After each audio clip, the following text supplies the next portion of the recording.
Hey mga ka-safety, this is Cherry. Ano nga po ba ito? Pinagawa ko na ang aking sasakyan nang hindi ko na naantay ang approval galing kay insurance provider. Makiklaim ko po ba ito? Ang sagot mga ka-safety is hindi po.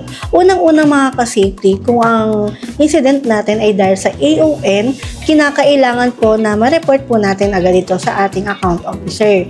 Kung ang ating sasakyan po ay need na agad i-detailing at pinadetailing po ninyo without approval from our insurance provider, automatic deny po siya mga ka-safety. Ang kagandahan lang po kasi mga ka-safety is kapag in-inform po agad natin si insurance provider and nakita po nila na AON claim, nagbibigay po agad si insurance provider ng approval. Hindi po yung mismong LOA pero approval para po ipa-detailing nyo na yung inyong sasakyan.